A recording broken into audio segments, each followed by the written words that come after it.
Hello and welcome everyone, my name's Michael and I'm bitten by a radioactive book. Today it's Top 5 Wednesday and this week's topic is Top 5 series that you're not going to finish. Let's start off my number 5 pick with Wolf's Angel from M.D. Lackland. This is a mix-up between Vikings and werewolves, and that sounded exciting to me in the first place. I think Loki is responsible for creating werewolves in this mythology, and the story is about two brothers who were robbed by a Viking from, I think, an English monastery or something when they were babies, and they are separated, and one grows up in like a cave setting with strange witches, and the other one is raised in a village, in the Viking village where the chief that took them came from.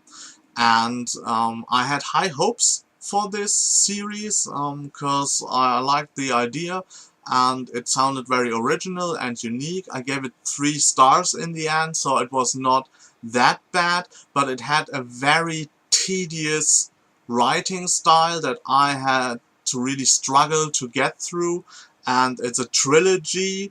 I think I own the second one, Fenrir, but I'm not really eager to continue the series. My number 4 pick is the Matt Adams trilogy by Margaret Atwood.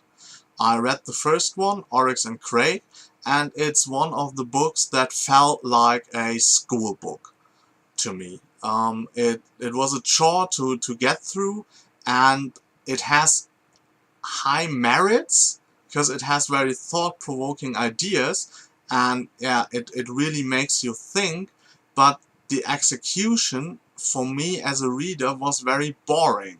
I didn't connect with the characters, I didn't like the plot, I found it totally slow, and this is, yeah, one of the books where I have like two separate worlds. There's this world where I think, yeah, I can see the intellectual merit of the book, and I can appreciate that, but really is, if I didn't enjoy the book, why should I continue?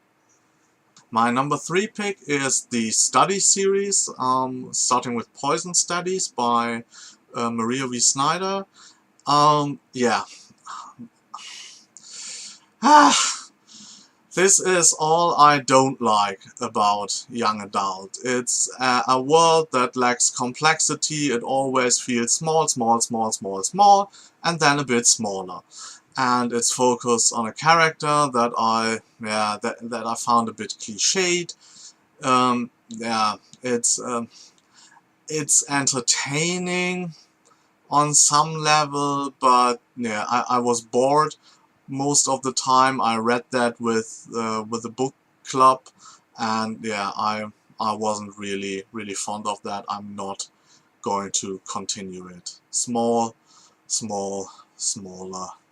Poison Study. My number 2 pick is a very popular series. It's The Mortal Instrument by Cassandra Clare. I read the first one, City of Bones, and yeah, as I said with Poison Study before, it felt a bit small from the scale. It lacked complexity. It was, sorry I have to say that, but compared to what I'm used to, that is bad writing. Yeah, dialogues are all over the place. Everything feels really constructed, not organic. I think I gave it 3 stars in the end because overall I liked the mythology of it, but yeah, I think that kind of reads are not meant for me as a reader. I know there's a huge audience out there that loves those books. I'm giving her another try because I'm really into steampunk, and I'm going to test out the Infernal Devices series, but I'm really lowering my expectations there. I think if you read mostly adult, then yeah, that is not one of the hidden gems of young adult that you actually appreciate. Sorry. And my number 1 pick is the only one out of the 5 that I really, really despise. It's Downfall by Jean Rabet. It's part of the Dragonlance cycle. The Dragonlance cycle is a series I was a huge fan of as a teenager. I have more than 70 books in the overall universe. It's a shared universe with multiple authors, and the first Dragonlance Chronicles trilogy and the Dragonlance Legends trilogy by Margaret Weis and Tracy Hickman are one of my favorite trilogies of all time. And there are lots of authors writing in the series, and Jean Rabet was one of them.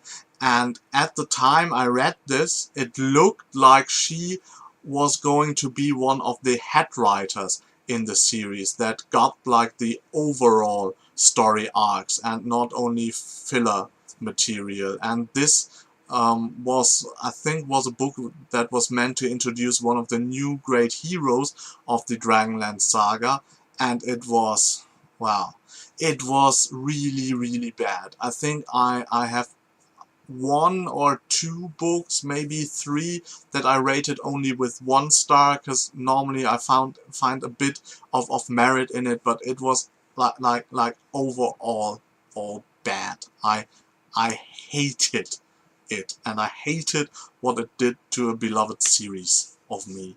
So sorry, Jean Rabet, maybe you wrote some great books later on, but that was not one of them.